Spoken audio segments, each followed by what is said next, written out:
ہم؟ السلام علیکم ورحمۃ اللہ وبرکاتہ۔ بسم اللہ الرحمن الرحیم، الحمد للہ رب العالمین، وصلی اللہ وسلم علی نبینا محمد وعلی آلہ وصحبہ اجمعین ومن تبعہم بإحسان الی یوم الدین، اما بعد۔ آج بتاریخ 8 جنوری 2022 ایک موضوع جو لوگوں کے درمیان پیش آیا ہے اور اہمیت اختیار کر چکا ہے، اسی سے متعلق کچھ گفتگو اور بات چیت آپ سے کی جانی مقصود ہے۔ موضوع کیا ہے؟ حیدرآباد شہر کے اندر رہنے والے ایک نہایت ہی معزز، قابل احترام شخصیت فضیلۃ الشیخ حسین احمد، سید حسین احمد مدنی حفظہ اللہ کے حوالے سے کچھ نازیبا، نامناسب اور غلط اقدام لوگوں نے کیا ہے، اور جو کچھ ہوا ویڈیو کے ذریعے سے وہ چیز لوگوں کے درمیان رفتہ رفتہ پہنچی، مجھ تک بھی وہ چیزیں پہنچی، بہت سارے لوگوں نے گفتگو بھی کیا، بات چیت بھی ہوئی۔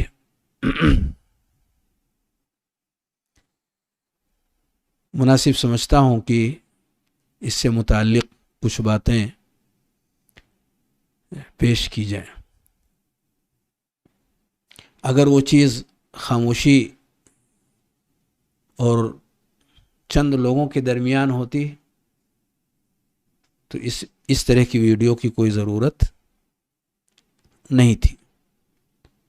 اب جب کہ وہ لوگوں کے درمیان آ گئی ہے تو کچھ مناسب چیزیں جو اس واقعے کے اندر پیش آئی ہیں لوگوں کے درمیان لانی چاہیے، تاکہ ہر واقعے کے اندر قابل عبرت اور نمونہ جو چیزیں ہوں ان سے فائدہ اٹھایا جا سکے۔ پہلی بات جو اس موضوع کو لے کر کے ذکر کرنی مناسب ہے وہ اس واقعے پر تبصرہ ہے، مختصر تبصرہ، کوئی تفصیلی تبصرہ نہیں ہے، مختصر تبصرہ۔ واقعہ جو رونما ہوا ویڈیو کے ذریعے سے آپ لوگوں کو بھی بخوبی معلوم ہے، وہ مار پیٹ کا واقعہ ہے۔ لوگوں نے شیخ حسین مدنی حفظہ اللہ کو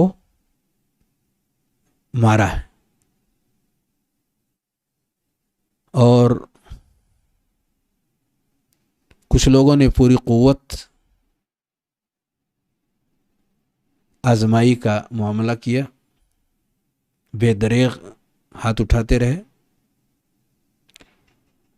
اور کچھ لوگوں نے اس سے بھی قدم آگے بڑھانے کا معاملہ کیا۔ اس مناسبت سے ایک روایت میرے سامنے ہے، وہ میں چاہتا ہوں آپ کے سامنے پیش کروں۔ روایت ہے صحیح مسلم کی، اور بھی بہت ساری کتابوں میں ہوگی۔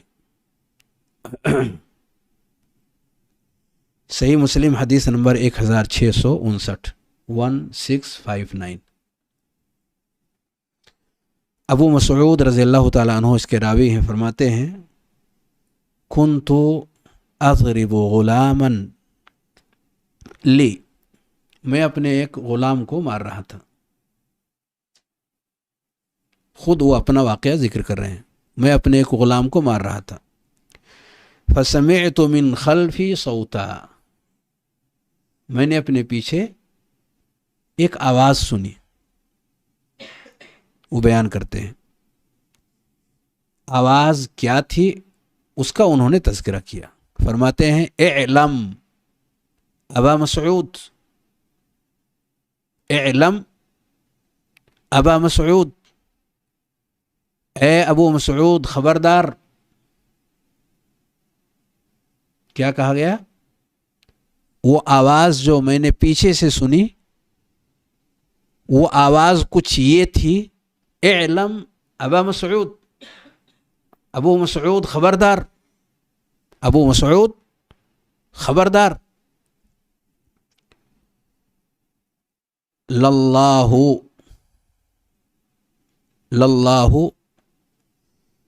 اقدر علیک منک علیہ، للہ اقدر علیک منک علیہ.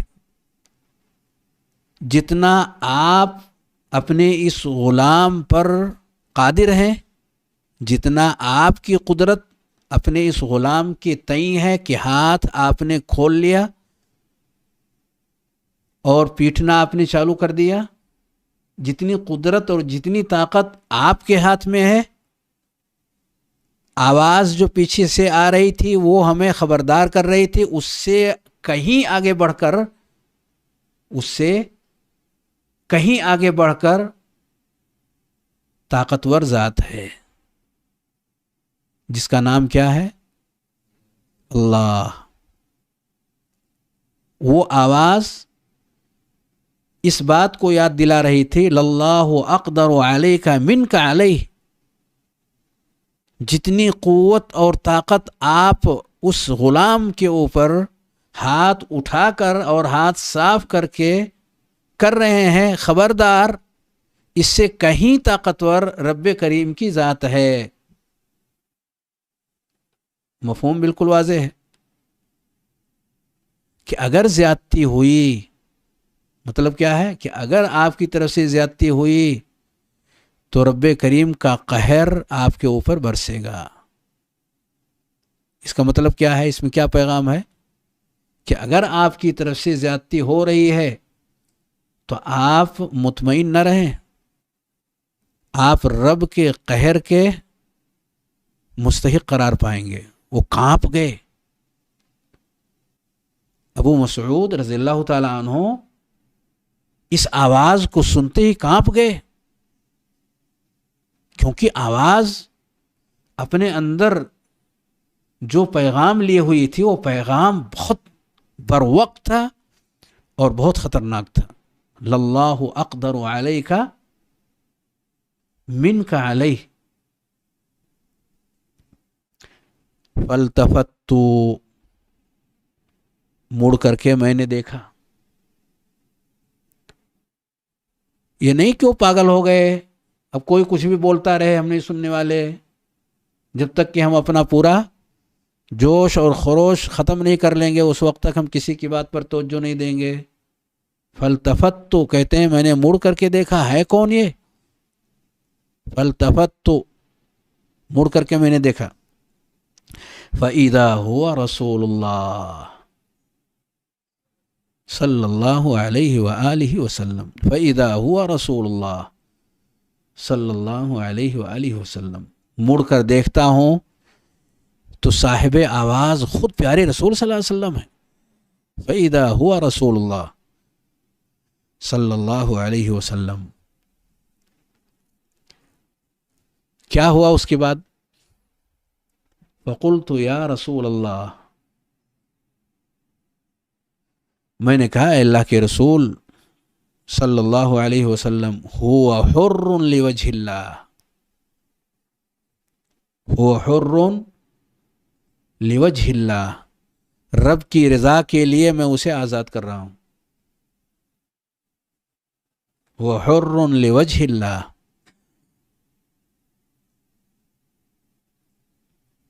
مارنا کیا تھا، تذکیر کیا تھی، اور اس کا اثر کیا تھا. وحر لوجہ اللہ. اے اللہ کے نبی صلی اللہ علیہ وسلم وہ آزاد، آج سے وہ آزاد. کفارہ. انہیں احساس ہوا کہ کہیں اس کی جو غلطی تھی اور اس غلطی پہ اس کو جو سزا ملنی چاہیے تھی ہماری طرف سے، کہیں ایسا تو نہیں کہ میں زیادتی کر بیٹھا ہوں اور آنے والے دن کے اندر رب کریم کی قہر اور پکڑ میں آ جاؤں. اس ڈر اور خوف سے سب سے عظیم کام جو اسلام کے اندر بتایا جاتا ہے، گردن آزاد کرنا، انسان کو آزاد کر دینا، وہ کام انہوں نے کیا. بہت عظیم کام.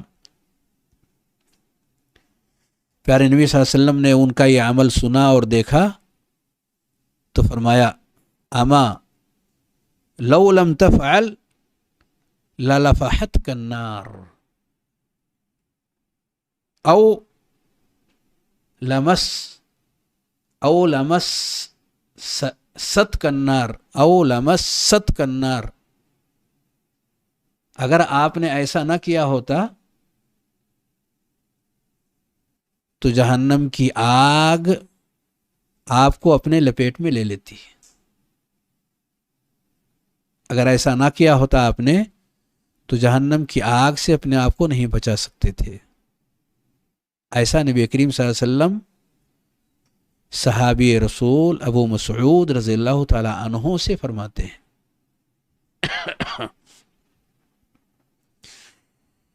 اس واقعے کی مناسبت سے اس روایت کو کیوں پیش کیا میں نے؟ کیونکہ یہاں بھی مار پیٹ کا معاملہ لوگوں نے ایک انسان کے اوپر جاری کیا، پر مار پیٹ تو دیکھنے میں آیا اس ویڈیو کے اندر، پر یہ نہیں دیکھنے میں آیا کہ نبی کریم صلی اللہ علیہ وسلم کا کردار اس کے اندر ادا کیا گیا ہو. کیا کردار تھا نبی صلی اللہ علیہ وسلم کا؟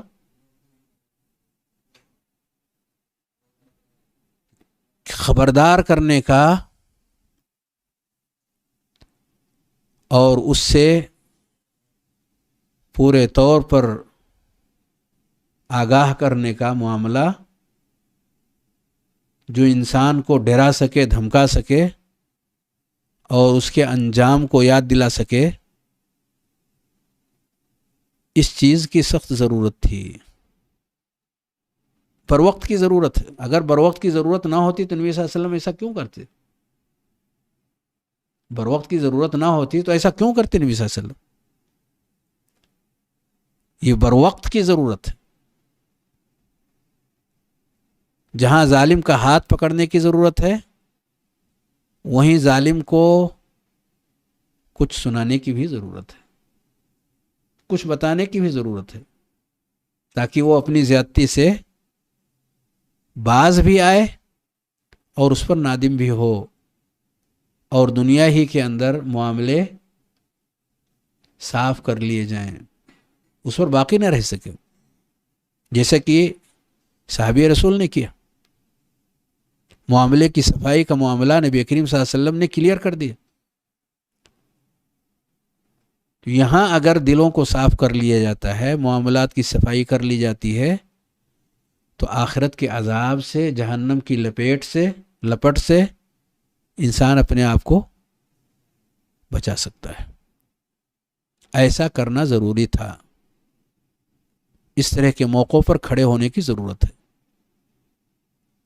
سنانے کی ضرورت ہے، بتانے کی ضرورت ہے.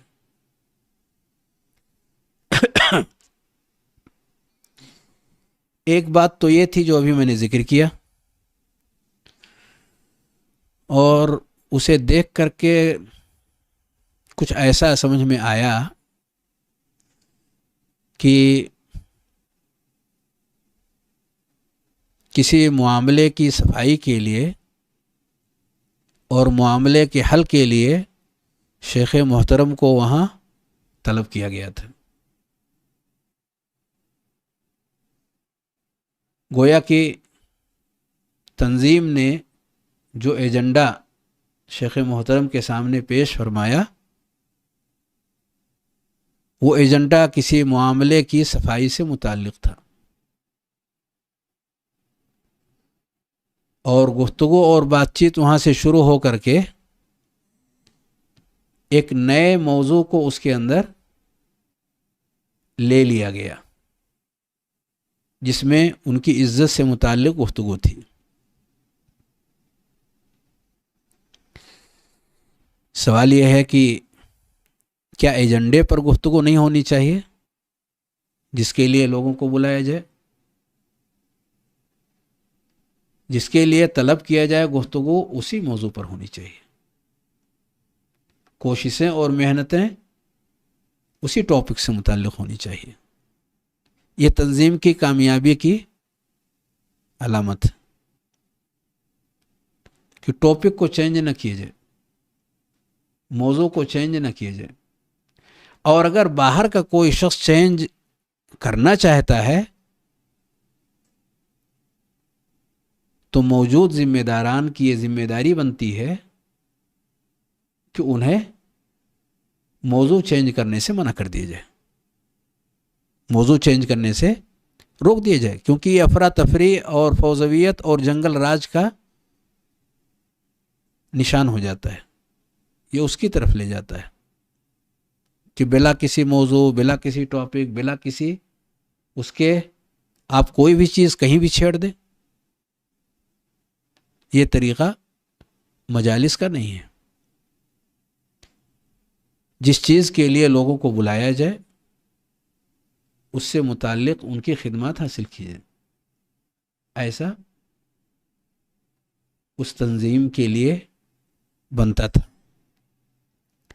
کہ اگر کسی نے کوئی نیا ٹاپک چھیڑنا چاہا تو اسے نوٹ کر لیا جائے کہ آپ کے اس نئے موضوع سے متعلق ہم دوبارہ بیٹھیں گے اور اس سے متعلق بھی ہم گفتگو کریں گے، لیکن فی الحال ہم کسی اور موضوع کے لیے بیٹھے ہوئے ہیں۔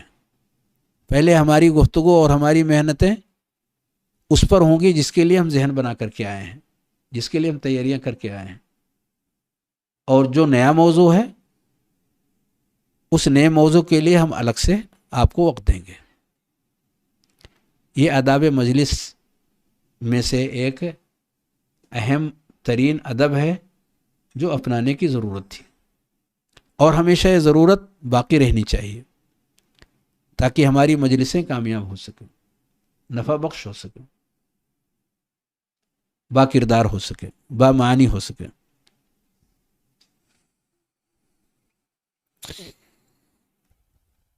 اسی طریقے سے اس موضوع کو سننے اور دیکھنے کے بعد جو باتیں ذہن میں آ سکتی ہیں تو ان میں سے ایک اہم ترین بات یہ آ سکتی ہے کہ نیا موضوع جو لیا گیا اس موضوع کا تعلق کردار کشی سے ہے، اس موضوع کا تعلق کردار کشی سے ہے، اور ماشاءاللہ مجلس کے اندر کافی علماء بھی موجود تھے، اور علماء پر یہ چیز مخفی نہیں ہے۔ کیا چیز مخفی نہیں ہے؟ کہ اگر کسی کو کچھ نصیحت کرنی ہو، کسی کی غلطی پر کچھ تنبیہ کرنی ہو تو اس کے کچھ آداب ہیں، اس کے کچھ آداب ہیں۔ ان آداب میں سے ایک ادب سر فہرست ہے، وہ یہ کہ اس معاملے کو خاموشی کے ساتھ لیا جائے، نہ کہ علانیہ، سرن لیا جائے، علانیہ نہیں۔ کیا کہا نبی صلی اللہ علیہ وسلم نے؟ من ستر مسلمن سترہ اللہ یوم القیامہ، صحیح مسلم کی روایت ہے۔ من ستر مسلمن سترہ اللہ یوم القیامہ، یہ اس کے آداب میں سے کہ جو کسی مسلمان کی پردہ پوشی کرے، اللہ رب العالمین قیامت کے روز اس کی پردہ پوشی کریں گے۔ تو آداب میں سے ایک ادب یہ ہے کہ اسے ستر میں لیا جائے، پردے میں لیا جائے، کم سے کم لوگوں کی موجودگی میں اسے لیا جائے،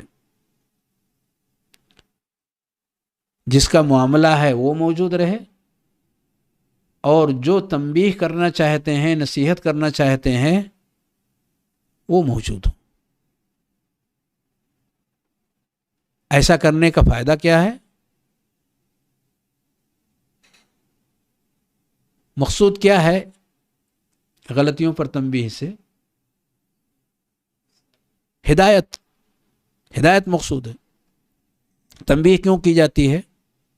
سرزنش کیوں کی جاتی ہے؟ ٹوکا کیوں جاتا ہے؟ منکرات پہ کیوں ٹوکا جاتا ہے؟ کیونکہ اس کے پیچھے اس غلط کام کرنے والے شخص کی ہدایت مقصود ہوتی ہے، اس کی مصلحت مقصود ہوتی ہے۔ اپنے دل کا غبار نکالنے کا معاملہ نہیں ہے، سامنے والے سے غلطی ہو رہی ہے پر کیوں ہو رہی ہے اور آگے نہ ہو اس کے لیے کوششیں کرنی ہیں، اور یہ تنہائی کے اور خاموشی کی حالت میں یہ زیادہ ممکن ہے بنسبت لوگوں کے درمیان۔ یعنی اس کام کو اگر خاموشی اور تنہائی کے ساتھ کیا جائے تو اس کا ہدایت کا معاملہ آسانی کے ساتھ انسان قبول کر لے گا۔ کوئی بھی تنبیہ، کوئی بھی گرفت، کوئی بھی باز پرس، کوئی بھی آگاہی کسی کی طرف سے آئے، اکیلے میں آئے تو اسے برا نہیں لگے گا۔ اسی لیے کہا جاتا ہے نصیحت کرو فضیحت نہیں۔ کیا کہا جاتا ہے؟ نصیحت کرو فضیحت نہیں۔ تو کیا مطلب نصیحت کرو فضیحت نہیں؟ نصیحت یعنی خیر چاہو، نصیحت کا مطلب خیر چاہو، سامنے والے کے لیے خیر تلاش کرو، اسے خیر دو، اسے رسوا مت کرو۔ تو خیر کب دیں گے؟ جب 10 لوگ موجود رہیں اور اس کو ڈانٹتے ہوئے آپ اسے تنبیہ کرتے ہوئے کہیں کہ آپ یہ بہت غلط کر رہے ہو، تو اسے بہت اچھا لگے گا۔ یعنی ہر غلطی کرنے والا شخص یہ سوچے کہ اگر میرے ساتھ ایسا معاملہ کیا جائے تو مجھے بہت اچھا لگے گا، اس وقت جب 10 لوگوں کے بیچ میں ہوں یا اس وقت جب اکیلے میں ہوں۔ کب اچھا لگے گا؟ اکیلے میں ہوں۔ امام شافعی رحمۃ اللہ علیہ نے ایک بار انہوں نے ذکر فرمائی، فرماتے ہیں امام شافعی رحمۃ اللہ علیہ، کہتے ہیں من وعد اخاہ سرا، امام شافعی کا قول ہے، من وعد اخاہ سرا، جو شخص اپنے کسی بھائی کو خاموشی سے وعظ کرے، فقد نصحہ وزانہ، تو وہ اس کے ساتھ نصیحت بھی کہہ رہا ہے، اس کو سنوار بھی رہا ہے، کیونکہ اس کے لیے خیر چاہتا ہے، کیونکہ وہ اس کے لیے خیر چاہتا ہے۔ اور یہ وہی ہو سکتا ہے جس کے دل میں خیر ہوگا، جس کے دل میں شر ہوگا وہ ایسا نہیں کر سکے گا، جس کے دل میں خیر ہوگا وہ ایسا ہی کرے گا۔ امام شافعی کیا کہتے ہیں؟ من وعد اخاہ سرا فقد نصحہ وزانہ، تو اس نے اس کے لیے خیر چاہا اور اس کو سنوارا، ومن وعظہ علانیہ، اور جو شخص اس کو علانیہ واز کرے گا، واز یعنی برائی سے روک رہا ہے، کوئی برائی اس کے اندر موجود ہے، فقد فضحہ وشانہ، تو اس کی وہ فضیحت کر رہا ہے اور اس کی وہ شان یعنی دشمنی، ایک طرح کا رسوا کرنے کا ایک معاملہ، عزت کے الٹا اس کے ساتھ معاملہ کر رہا ہے۔ تو اس سے کیا سمجھ میں آیا کہ کیا کرنا چاہیے؟ نصیحت کا معاملہ خاموشی سے انجام دینا چاہیے۔ ایک اور کسی مناسبت سے امام شافعی ایک موقع پر اور کہتے ہیں، تعمدنی بنصحک فی انفرادی وجنبنی النصیحۃ فی الجماعہ، مجھے جب نصیحت کرنا رہے تو اکیلے میں نصیحت کرنا، تعمدنی بنصحک فی انفرادی، جب میں اکیلے رہوں تو اکیلے میں میرے ساتھ نصیحت کا معاملہ کرو، وجنبنی النصیحۃ فی الجماعہ، اور جب میں لوگوں کے بیچ میں رہوں تو وہاں مجھے نصیحت نہیں کرنا، وجنبنی النصیحۃ فی الجماعہ، فإن النصح بین الناس نوع، کیونکہ لوگوں کے بیچ میں نصیحت کرنے کا جو معاملہ ہے، من التوبیخ لا ارضی استماع، وہ ڈانٹنے پھٹکارنے والا سلسلہ ہے جو میں سننا پسند نہیں کرتا ہوں، وہ ڈانٹ پھٹکار کی ایک شکل ہے، سرزنش کرنے کی ایک شکل ہے جس کا سننا مجھے پسند نہیں ہے، من التوبیخ لا ارضی استماع، جس کا سننا مجھے پسند نہیں ہے۔ کون کہتے ہیں؟ امام شافعی رحمۃ اللہ علیہ۔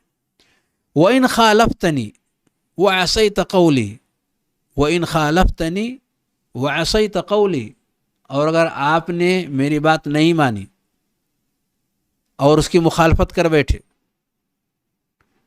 یعنی لوگوں کے بیچ میں ہی آپ کو نصیحت کرنی اچھی لگی، فَلَا تَجْزَعْ إِذَا لَمْ تُعْتَ طَاعَةً، تو آپ جزا فضا نہیں کرنا اگر میں آپ کی بات نہ مانوں، اگر میں آپ کی بات نہ مانوں تو اس سے آپ کو برا نہ لگے، کیونکہ یہ جگہ ہی نہیں ہے کہ جہاں اس طرح کی باتیں کی جائیں اور ان باتوں کا خاطر خواہ کوئی فائدہ سامنے آ سکے۔ ایک بات اور اس مناسبت سے، عبداللہ بن مبارک بہت بڑے محدث ہیں، ابن حبان نے اپنی کتاب روضۃ العقلاء میں ذکر کیا ہے، فرماتے ہیں عبداللہ بن مبارک، ٹائم ہے نا ابھی، فرماتے ہیں کان الرجل اذا رأى من اخیہ ما یکرہ، سلف کا طریقہ، سلف کا طریقہ، ہم اہل الحدیث ہیں، سلف کا طریقہ ہمیں زیادہ پسند آتا ہے کہ نہیں؟ پسند آتا ہے۔ وہ فرماتے ہیں کان الرجل اذا رأى من اخیہ ما یکرہ، لوگ جب اپنے بھائی کی ایسی چیز دیکھتے تھے جو ان کو اچھی نہیں لگتی تھی، امرہ فی ستر، امرہ فی ستر، تو وہ انہیں، ستر کے معنی ہوتے ہیں پردہ، ستر معنی آڑ، پردہ، تو انہیں پردے میں حکم دیتے تھے، یعنی تنہائی میں، پردے میں یعنی اکیلے میں، کہ کوئی اور نہ ہو۔ وَنَهَاهُ فِي ستر، اور منع بھی کرتے تھے ستر کی حالت میں، یعنی اکیلے میں، لوگوں کے بیچ میں نہیں۔ فَيُؤْجَرُ فِي سِتْرِهِ، تو تنہائی میں کیے گئے کام پر ان کو اجر دیا جاتا تھا۔ فَيُؤْجَرُ فِي سِتْرِهِ وَيُؤْجَرُ فِي نَهْيِهِ، اور روکنے کا اجر الگ دیا جاتا تھا۔ یہ ایک ادب ہے، تنہائیت میں کسی کام کے کرنے کا، اس کا اجر الگ ہے، اور روکنے کا اجر الگ ہے، اس غلطی سے روکنے کا جذبہ الگ ہے، اس پر اجر الگ ملے گا، اور اس ادب کو اختیار کرنے کا جو طریقہ ذکر کیا گیا ہے اس کا اجر اللہ رب العالمین الگ دے گا. فَأَمَّا الْيَوْمِ عبداللہ مبارک کہتے ہیں، دوسری صدی ہجری کے عالم ہیں، وہ کہتے ہیں فَأَمَّا الْيَوْمِ، اب صورتحال کیا ہے؟ یہ تو پہلے کے لوگوں کا معاملہ تھا، وہ اپنے زمانے کی بات کر رہے ہیں کہ اب کیا صورتحال ہو گئی ہے. فَإِذَا رَأَى أَحَدٌ مِّنْ أَحَدٍ مَا يَكْرَهُ، جب کوئی شخص کسی سے کوئی ایسی چیز دیکھتا ہے جو اس کو پسند نہیں آتی ہے، اچھی نہیں لگتی ہے، استغضب أخاه وهتك ستره، تو اپنے بھائی کو غضبناک کر دیتا ہے اور ستر کو توڑ دیتا ہے، ستر کو ختم کر دیتا ہے. یعنی لوگوں کے بیچ میں وہ پورے جوش و خروش کے ساتھ وہ آتا ہے اور امر و نہی کا معاملہ علانیہ اختیار کرتا ہے. تو سلف کا طریقہ کیا ہے جو عبداللہ بن مبارک رحمہ اللہ نے ذکر فرمایا کہ یہ سارے معاملات اگر کسی بھائی سے کچھ غلطیاں ہو رہی ہوں تو کہاں انجام دی جائیں؟ تنہائی میں، خاموشی میں. یہ تو اس شکل میں ہے جب ہمیں ایسا لگے کہ کسی نے غلطی کی ہے، جب ہمیں لگے کسی نے کچھ غلطی کی ہے. یہاں کی صورتحال کیا ہے؟ کیا یقین ہے اس بات پر کہ جو بات بطور دعویٰ کے کسی خاتون کی طرف سے پیش کی گئی ہے وہ بات یقینی ہے؟ ایسا نہیں کہا جا سکتا، کیونکہ وہ دعویٰ ہی دعویٰ ہے اور بلا کسی دلیل کے ہے، بلا کسی شہود کے ہے، بلا کسی بینہ کے ہے. ہو بھی سکتا ہے، نہیں بھی ہو سکتا ہے، تو اس کو امر متحقق نہیں کہا جا سکتا. تو ایسے موقع پر کیا کرنا چاہیے جب پتہ ہی نہ ہو کہ غلطی ہوئی ہے کہ نہیں ہوئی ہے؟ پہلی ذمہ داری جو آتی ہے وہ یہ آتی ہے ان جاءکم فاسق بنبأ فتبین، تحقیق کرو، جلد بازی مت کرو. جلد بازی سے کام خراب ہوتا ہے. تو کرنا کیا چاہیے کہ اگر کوئی ایسی بات انہونی سی آئی تو جلد بازی سے کام نہ لے بلکہ تحقیق کریں. اور قرآن نے تو ایک بہت عجیب و غریب قسم کا نمونہ ذکر کیا ہے. میں نے عجیب و غریب اس لیے کہا کیونکہ اسے سن کر کے ہمیں کچھ عجیب سا لگے گا، حالانکہ وہ عجیب نہیں ہے، وہی اصل ہے. کہ اگر کسی انسان کی بیک زندگی، پچھلی زندگی گناہوں اور معصیت والی نہ ہو، اچھی زندگی ہو، تو ہمیں کیا اس کے تعلق سے رائے قائم کرنی چاہیے؟ بالکل صحیح. قرآن مجید کے الفاظ میں سورہ نور آیت نمبر 12 فرمایا اللہ رب العالمین نے لولا اذ سمعتموہ ظن المؤمنون والمؤمنات بانفسهم خیرا وقالوا هذا افک مبین. ابھی تحقیق نہیں ہوئی. قابل تحقیق معاملہ ہے ایک ایسے شخص کے تعلق سے جس کا بیک، جس کی پچھلی زندگی اچھی گزری ہے. لوگ شہادت دے رہے ہیں، لوگوں کی یہ شہادت ہے، جو لوگ جانتے ہیں اس شخص کو وہ شہادت دیتے ہیں کہ وہ اچھے انسان ہیں. تو رب کریم نے کیا ادب ذکر کیا ہے؟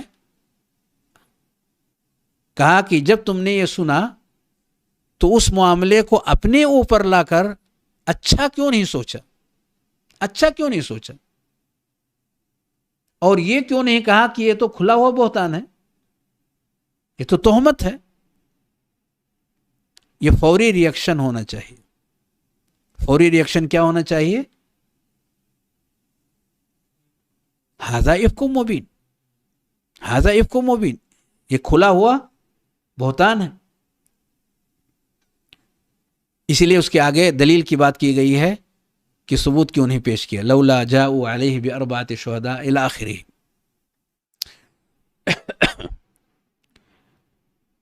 آگے ایک بات بہت بہت زوردار رب کریم نے ذکر کی ہے جو ہم سب کے لیے عبرت ہے. آیت نمبر 15 میں ہے اذ تلقونہ بألسنتکم وتقولون بافواہکم ما لیس لکم بہ علم. جب تم زبان پر اس کا چرچا کر رہے تھے اور اس سے اپنی مجلسوں کے اندر بیان کر رہے تھے جس کا تمہیں علم نہیں تھا. ما لیس لکم بہ علم، اللہ نے علم کہا. جہاں تردد رہے وہ علم نہیں ہوتا. جس چیز کے بارے میں پختہ جانکاری اگر نہیں ہے تو علم نہیں ہے. ما لیس لکم بہ علم، جس کا تمہیں علم نہیں. ایسی چیزوں کو تم مجلسوں کے اندر ذکر کر رہے ہو، اس کا بیان کر رہے ہو، اس کا تذکرہ کر رہے ہو. وَتَحْسَبُونَهُ هَيِّنًا، اور اسے معمولی سمجھ رہے ہو. وَهُوَ عِندَ اللَّهِ عَظِيمٌ. مومن کی زندگی اور مومن کی عزت رب کی نگاہ میں معمولی ہے. رب کریم کہتا ہے وَهُوَ عِندَ اللَّهِ عَظِيمٌ، کہ اللہ رب العالمین کے یہاں یہ بہت بڑی چیز ہے، تم معمولی اسے سمجھتے ہو. کسی مسلمان کی عزت کے حوالے سے معمولی سمجھ رکھا ہے تم نے، اور تمہیں علم بھی نہیں ہے. علم جس میں شک نہ ہو اسے علم کہتے ہیں. یہ رب کی نگاہ میں بہت عظیم چیز ہے. ایسی چیزوں کو زبان پر نہیں لاتے. یہ ہمارا موقف ہونا چاہیے. کیا ہوا وہ الگ ہے، پر ہونا کیا چاہیے اس کا یہاں تذکرہ کیا گیا. آگے کہا وَلَوْلَا إِذْ سَمِعْتُمُوهُ قُلْتُمْ مَا يَكُونُ لَنَا أَن نَتَكَلَّمَ بِهَذَا. جب تم نے اسے سنا تو کیوں نہیں اپنے آپ سے کہا کہ ایسی بات ہم زبان پہ نہیں لا سکتے. مَا نَتَكَلَّمُ بِهَا مَا يَكُونُ لَنَا أَن نَتَكَلَّمَ بِهَذَا، ایسا ہو ہی نہیں سکتا، ایسی بات ہم زبان پر نہیں لا سکتے. سبحانک هذا بہتان عظیم. اللہ تیری ذات پاک ہے، یہ تو بہت کھلا ہوا بہتان ہے، بہت بڑا بہتان ہے، یہ بہت بڑا بہتان ہے. یہ نصیحت کے لیے اللہ نے ان آیات کو باقی رکھی ہے تاکہ آگے چل کر کے لوگ اگر اس طرح کی چیزوں میں کمزوری دکھائیں تو انہیں یہ آیات کھڑی کریں کہ نہیں، مومن کی عزت بہت عظیم ہے، رب نے بڑی اہمیت دی ہے، ہمیں بھی اسے اہمیت دینی ہے. اسی لیے اللہ رب العالمین اس کے بعد کہتا ہے، اس پر غور کیجئے، آیت نمبر 17 فرمایا یعظکم اللہ ان تعودوا لمثلہ ابدا ان کنتم مؤمنین. یعظکم اللہ، اللہ تمہیں نصیحت کرتا ہے کہ ایسا کبھی بھی دوبارہ نہیں کرنا. یعظکم اللہ ان تعودوا لمثلہ ابدا، دوبارہ ایسا کبھی نہیں کرنا. رب کی یہ نصیحت ہے، اسے مضبوطی کے ساتھ ہاتھ میں لے لو، مضبوطی سے پکڑ لو، ایسا کبھی دوبارہ نہیں کرنا اس طرح کی حرکتیں. ان کنتم مؤمنین، اگر تمہارے اندر ایمان ہے. اگر ایمان ہے تو ایمان کا یہ تقاضا ہے کہ کسی مومن کی عزت پر زبان نہیں کھولتے افواہوں کی بنیاد پر، بلا دلیل کسی چیز کے آنے پر. اور اگر یقینی طور پر آ جائے تو وہ کرنا چاہیے جو ابھی کچھ دیر پہلے میں نے ذکر کیا. اگر یقینی طور پر کوئی چیز ثابت ہو جائے تو وہ کرنا چاہیے جس کا تذکرہ ابھی کچھ دیر پہلے میں نے کیا. لیکن یہاں معاملہ جس شکل میں اس مجلس کے اندر پیش ہوا اس میں یہ ہمیں کرنے کی ضرورت ہے. ایسی چیزوں کو ہم زبان پر نہیں لا سکتے. ایسا رب کریم ہمیں نصیحت کرتا ہے. چلیے، آپ نے تحقیق کر لیا. تحقیق کرنے کے بعد اگر یہ پتہ چل جائے کہ وہ اپنے دعوے میں سچی ہیں، اس تہمت کے لگانے میں سچی ہیں، اور ان سے جرم صادر ہوا ہے، تو جس جرم کا اس میں تذکرہ کیا گیا ہے وہ عمل فاحش کے علاوہ ہے. عمل فاحش کا معنی زنا کے علاوہ کا معاملہ ہے. ممکن ہے کہ وہ دونوں کے درمیان کسی طرح کی بات چیت ہوئی ہو یا ہاتھ یا آنکھ کے ذریعے سے کسی طرح کی غلطی ہوئی ہو. اگر تحقیق سے پتہ چل جائے کہ یہ غلطی ہوئی ہے تو اس کا کفارہ کیا ہے؟ اس کا کفارہ کیا ہے؟ آئیے اس کو بھی دیکھتے ہیں. ایک روایت ہے صحیح مسلم کی، صحیح بخاری میں بھی ہے لیکن مختصر ہے، صحیح مسلم میں تھوڑا لمبا ہے، حدیث نمبر 2763. کیا ہے اس حدیث میں؟ عبداللہ بن مسعود رضی اللہ تعالیٰ عنہ کی یہ حدیث ہے. کہتے ہیں اللہ کے رسول صلی اللہ علیہ وسلم مدینے کے ایک کونے میں ایک عورت مجھے ملی اور اس کے ساتھ میں نے بہت کچھ کیا پر اس کے ساتھ میں نے زنا نہیں کیا. وَإِنِّي أَصَبْتُ مِنْهَا مَا دُونَ أَنْ أَمَسَّهَا مَا دُونَ أَنْ أَمَسَّهَا المس هو الجماع. میں نے اس کے ساتھ بہت کچھ کیا پر جمع نہیں کیا اس کے ساتھ. فَأَنَا هَذَا میں آپ کے سامنے ہوں. فَقْضِ فِيَّ مَا شِئْتَ آپ جو چاہیں فیصلہ کریں میرے تعلق سے. آپ نے صحابہ کو للکار دیا چلو پیٹ لو. ہے وہ تو بندہ اقرار کر رہا ہے نا بھئی شیخ حسین صاحب نے جو غلطی کی ہے، کیونکہ عورت خود کہہ رہی ہے کہ انہوں نے ہمیں غلط کام کے لیے دعوت دیا لیکن میرے ایمان نے مجھے بچا لیا اور میں ان سے بچ گئی، یعنی زنا کے عمل سے محفوظ رہی. تو اس کا معنی یہ ہے کہ اس کے نیچے کے جو معاملات ہیں اسی کی طرف ان کا اشارہ ہے کہ یہ ان سے غلطی ہوئی ہے. تو اگر اس طرح کی غلطی ہوئی ہے تو اسی طرح کی غلطی کا تذکرہ تو اس روایت میں ہے. تو نبی صلی اللہ علیہ وسلم نے کیا سولوشن نکالا؟ کیا حل نکالا نبی صلی اللہ علیہ وسلم نے؟ کیا وہ حل ہمارے لیے کافی نہیں ہے یا اس کے علاوہ کوئی اور شریعت ہمارے پاس ہے؟ کیا کہا نبی صلی اللہ علیہ وسلم نے؟ فقال له عمر، حضرت عمر رضی اللہ تعالیٰ عنہ بول رہے ہیں، فرما رہے ہیں لقد سترک اللہ لو سترت نفسک. رب نے اس معاملے کو ستر کی حالت میں رکھا، چھپا دیا تھا، کاش تم بھی اسے چھپا لیتے، نبی صلی اللہ علیہ وسلم کے سامنے نہ لاتے. قال فلم يرد النبی صلی اللہ علیہ وسلم شیئا، نبی صلی اللہ علیہ وسلم نے کوئی جواب نہیں دیا. فقام الرجل فانطلق، وہ آدمی جانے لگا. فاتبعه النبی صلی اللہ علیہ وسلم رجلا دعاه، نبی صلی اللہ علیہ وسلم ان کے پیچھے ایک شخص کو دوڑایا جنہوں نے ان کو بلایا. وتلا علیہ هذه الآیہ، اور یہ آیت کریمہ جو نازل ہوئی آپ نے پڑھ کر کے سنائی. کیا آیت کریمہ نازل ہوئی؟ آیت کریمہ نازل ہوئی وَأَقِمِ الصَّلَاةَ طَرَفَيِ النَّهَارِ وَزُلَفًا مِّنَ اللَّيْلِ إِنَّ الْحَسَنَاتِ يُذْهِبْنَ السَّيِّئَاتِ ذَلِكَ ذِكْرَى لِلذَّاكِرِينَ. نماز قائم کرو دن کے دونوں حصوں میں، یعنی فجر اور عشاء، وزلفًا مِّنَ اللَّيْلِ اور رات کے کچھ اوقات میں، یعنی مغرب اور عشاء. ان الحسنات یذہبن السیئات، نیکیاں برائیوں کو ختم کر دیتی ہیں. ان الحسنات یذہبن السیئات، نیکیاں، بے شک نیکیاں برائیوں کو دور کر دیتی ہیں، انہیں ختم کر دیتی ہیں. یذہبن السیئات، سیئات کو دور کر دیتی ہیں، ختم کر دیتی ہیں. ذالک ذکری للذاکرین، نصیحت حاصل کرنے والوں کے لیے اس میں نصیحت ہے. ہمارے لیے نصیحت نہیں ہے. نبی صلی اللہ علیہ وسلم نے کتنے کوڑے لگائے ان پر؟ کتنے؟ صحابہ نے کتنے ہاتھ گھسے، لات مکے؟ کچھ. کیا ہوا تھا؟ سارے لوگوں کو غیرت نہیں تھی کیا؟ غیرت صرف ہم ہی کو ہے. کیا ہم کہہ سکتے ہیں کہ ان کے اندر غیرت نہیں تھی؟ ایسا ہم سوچ سکتے ہیں؟ بھئی حضرت عمر رضی اللہ تعالیٰ عنہ جو بات بات پہ تلوار نکالتے تھے، انہیں غیرت نہیں آئی؟ اور نبی صلی اللہ علیہ وسلم سب سے بڑے کائنات کے،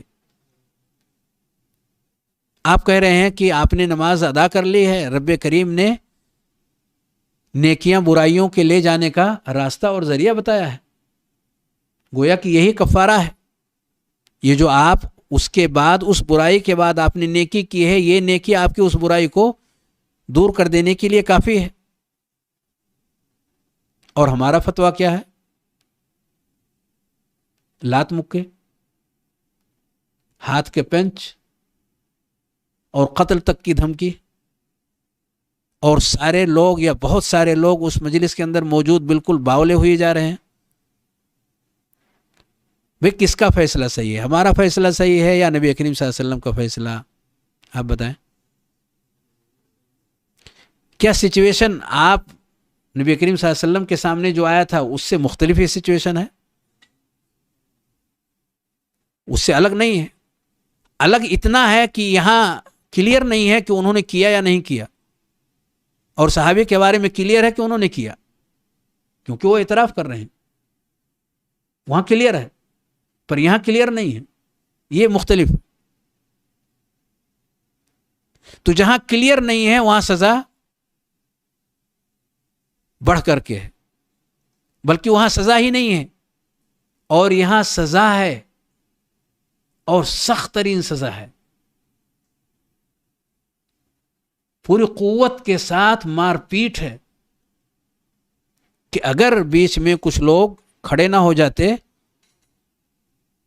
تو اسی پر بس نہیں تھا جتنا ہوا، اس کے آگے کا بھی ارادہ تھا. کیونکہ بالکل جوش سے وہ نظر آ رہے ہیں اس کے اندر کہ ابھی جوش ختم نہیں ہوا ہے، ابھی اور چاہتے ہیں. اتنی ساری سزائیں جہاں نبی صلی اللہ علیہ وسلم نے سزا رکھی نہیں ہے. کس کے دین پر ہم چل رہے ہیں؟ کون سا دین ہم اختیار کر رہے ہیں؟ کیا اب بھی ہمیں نہیں سمجھ میں آتا کہ ہم سے غلطی ہو رہی ہے؟ کچھ ہم غلط راستے پر چل پڑے ہیں. کیا اہل علم اس بات کو نہیں جانتے کہ یہ طریقہ نہیں ہے، یہ چیز جو کی گئی ہے یہ منکر ہے؟ منکر ہے کہ نہیں؟ جس چیز کی جو سزا نہ ہو اس کو منکر نہیں کہیں گے. کیا کہیں گے اس کو؟ منکر ہی تو ہے وہ. یہ منکر ہے، خطرناک منکر ہے یہ. چلیے تھوڑا اور آگے بڑھتے ہیں. اگر جرم ہو جائے، اگر کسی سے جرم کا صدور ہو جائے تو کیا جائز ہے ہمارے لیے حد نافذ کرنا جہاں اسلامی شریعت نہ ہو؟ اگر مان لیں کوئی جرم ہو گیا کسی سے، وہ جرم جس کا یہاں وقوع نہیں ہوا ہے اور جس کی نفی اس عورت نے کر بھی دی ہے، یعنی زنا کا صدور نہیں ہوا، اگر وہ بھی ہو جائے اور دوسروں کو اس کی اطلاع ہو جائے کہ فلاں شخص نے فلاں عورت کے ساتھ ایسی غلط حرکت کیا ہے، زنا کیا ہے، تو کیا ہندوستانی مسلمان کے لیے جائز ہے کہ حدود و قصاص اور تعزیرات نافذ کریں گے؟ اختیار ہے انہیں شریعت کے ضوابط کی روشنی میں؟ کیا یہ اختیار رب کریم نے پبلک اور عوام کو دیا ہے کہ جس کے اوپر چاہیں حدود و قصاص اور تعزیرات کو نافذ کریں؟ ایسا ہے اختیار شریعت میں؟ تو اگر کسی عورت نے کسی شخص کے اوپر یہ الزام لگایا اور پتہ بھی چلا کہ ہاں یہ غلطی ہوئی ہے ان سے، تو کیا غلطی کے ثابت ہو جانے کے بعد اس مجلس کے لوگوں کے لیے، اس پنچایت کے لوگوں کے لیے اور اس تنظیم اور جمعیت کے افراد کے لیے یہ جائز ہے کہ ان کے اوپر حد اور تعزیر کو نافذ کریں؟ تو جو چیز جائز ہی نہیں ہے اس کا صدور کیسے ہو سکتا ہے؟ جو چیز سرے سے صحیح عقیدہ اور منہج والوں کے یہاں ہے ہی نہیں ہے تو اس کو کیا کہا جاتا ہے؟ بے بنیاد. یعنی بے بنیاد چیز کو ہم اتنی اہمیت دے رہے ہیں اور اس پر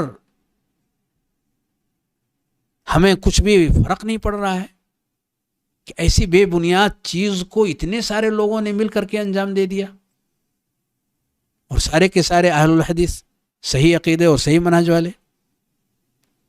یعنی اتنی واضح اور موٹی سی چیز اہل الحدیث کیوں نہیں سمجھ سکتے ہیں کہ یہ اختیار رب کریم نے عوام کو نہیں رکھا ہے، رعایا پر نہیں رکھا ہے، چھوڑ نہیں رکھا ہے، بلکہ حکام المسلمین ہی اس کے اہل ہیں اور انہی کو اجازت ہے، ان کے علاوہ کسی اور کو یہ اجازت ہے ہی نہیں. اہل السنہ والجماعہ کا یہ عقیدہ اور طریقہ ہے. تو ایسی چیز ہمارے درمیان کیوں کر پنپے؟ کیا یہ منکر نہیں ہے؟ اسے ختم ہونا چاہیے کہ نہیں؟ پبلک اور عوام میں یہ چیز آنی چاہیے کہ ایسا جو چاہیں کریں. شریعت انہیں اجازت دیتی ہے ایسا کرنے کی؟ نہیں نا. کیا ہمیں نہیں لگتا ہے بہت غلط ہوا ہے؟ بہت غلط ہوا کہ نہیں؟ بہت غلط ہوا. اب ایک آخری بات کہہ کر کے میں اپنی بات کو سمیٹتا ہوں کیونکہ وقت بہت ہو رہا ہے.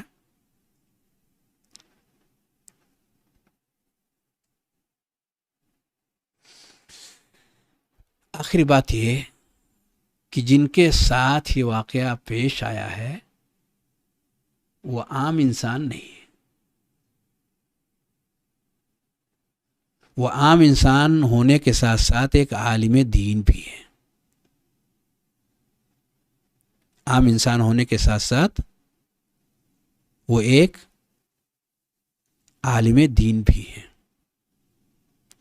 کیا ہمیں نہیں لگتا کہ عالم دین کے حقوق اور لوگوں کے بنسبت زیادہ ہوتے ہیں؟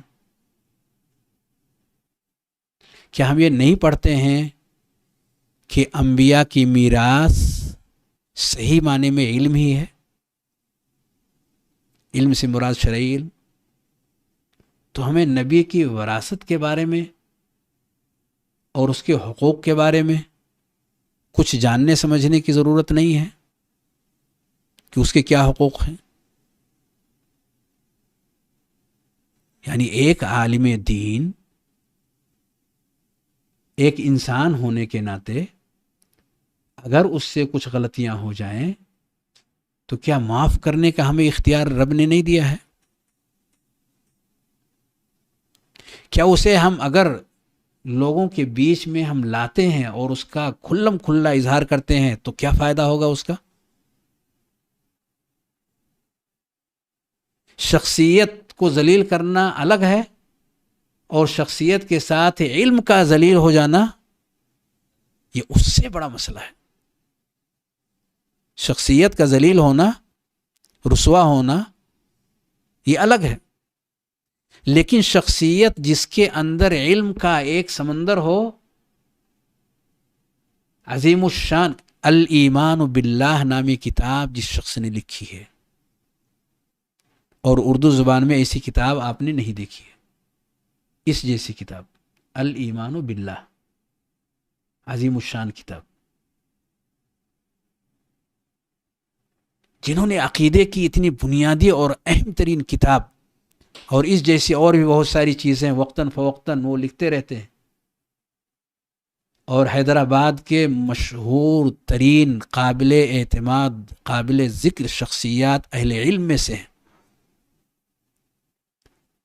ایسے کے تعلق سے ہمیں اتنا بھی خیال نہیں آیا کہ ہم شخص جس کا نام حسین ہے اس شخص کو ذلیل اور رسوا کرنے اور اپنے گند کو نکالنے اور اپنے اندر کے درد کو یا غبارے کو پھوڑنے کے علاوہ ہم اس کے علم کو بھی ذلیل کر رہے ہیں، جس سے امت فائدہ اٹھاتی ہے، جس سے لوگ فائدہ اٹھاتے ہیں، جس میں قال اللہ اور قال الرسول چھپا ہوا ہے، موجود ہے. کتنا بڑا خسارہ اور نقصان ہم کر رہے ہیں. کیا ہمیں لگتا ہے کہ جسے ذلیل اور رسوا کیا جائے اس سے ویسے ہی لوگ استفادہ کریں گے جیسے کہ اس سے پہلے کرتے تھے؟ اور یہ جو نقصان ہوگا یہ امت کا نقصان نہیں ہے، اس کو خاموشی کے ساتھ بھی کیا جا سکتا تھا تاکہ علم رسوا نہ ہوتا۔ ایک قول ہے اور اسے میں ذکر کرتا ہوں، ذکر کر کے ختم کرتا ہوں۔ یہ قول بہت اہم ہے۔ حسن بصری رحمۃ اللہ علیہ فرماتے ہیں، الزہد امام احمد بن حنبل کی ایک کتاب ہے، جلد نمبر 1 صفحہ نمبر 212، فرماتے ہیں کانو یقولون، حسن بصری تابعی ہیں، کانو یقولون یعنی ان سے پہلے کے لوگ، وہ بڑے تابعی بھی ہو سکتے ہیں اور صحابی بھی ہو سکتے ہیں، موت العالم سلمۃ فی الاسلام، موت العالم سلمۃ فی الاسلام، عالم کی موت اسلام میں ایک شگاف ہے، ایک سوراخ ہے، یعنی کوئی دیوار ہو اور دیوار پھٹ جائے اس کو سلمہ کہتے ہیں، سوراخ ہو جائے۔ عالم کی موت دیوار اسلام میں ایک شگاف ہے، لا یسدھا شیء، جسے کوئی چیز بھر نہیں سکتی، لا یسدھا شیء، جسے کوئی چیز بھر نہیں سکتی، مختلف اللیل والنہار، جب تک یہ سورج چاند باقی ہے، جب تک دن رات کے سائے ہمارے درمیان ہیں تب تک وہ چیز بھر ہی نہیں سکتی۔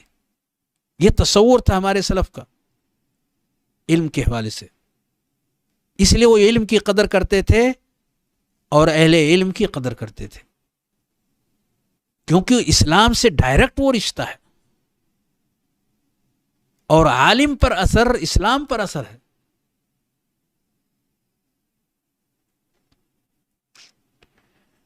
ایک اور قول ہے، امام ذہبی نے اپنی کتاب سیر اعلام النبلاء میں نوٹ کی ہے، جلد نمبر 3 صفحہ نمبر 326، فرماتے ہیں ہلال ابن خباب کہتے ہیں قلت لسعید ابن جبیر، میں نے سعید ابن جبیر، یہ بہت بڑے تابعی ہیں، میں نے ان سے کہا ما علامت ہلاک الناس، لوگوں کے ہلاک ہونے کی پہچان کیا ہے، کہ لوگ ہلاک ہو گئے، برباد ہو گئے، کیا اس کی پہچان ہے، کوئی نشانی، کوئی پہچان بتا دیجئے۔ قال اذا ذهب علماؤهم، قال اذا ذهب علماؤهم، کہا اس کی پہچان یہ ہے کہ ان کے درمیان سے علماء رخصت ہو جائیں، ان کے درمیان کے علماء رخصت ہو جائیں۔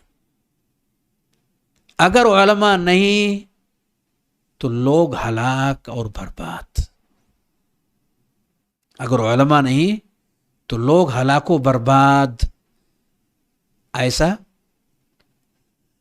سعید ابن جبیر رحمہ اللہ فرماتے ہیں۔ مصنف عبد الرزاق جلد نمبر 4 صفحہ نمبر 222 میں عبداللہ ابن عباس رضی اللہ عنہما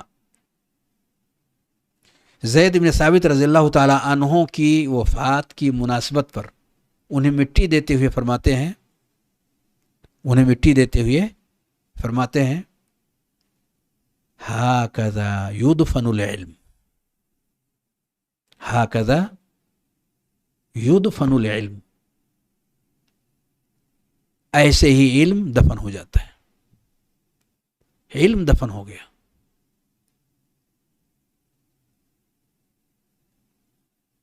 علماء کی توہین علم کی توہین ہے، جی،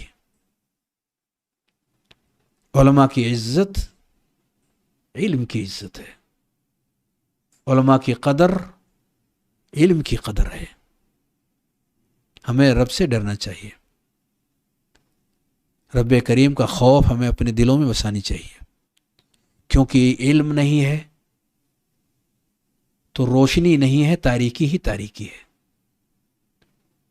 وہاں گھٹا ٹوپ تاریکیاں اور ضلالتیں ہی ضلالتیں ہیں، انسان برباد ہوگا، تباہ ہوگا، اس کی کوئی حیثیت اس کائنات کے اندر باقی نہیں رہ سکے گی اگر ان کے درمیان علماء نہیں رہے۔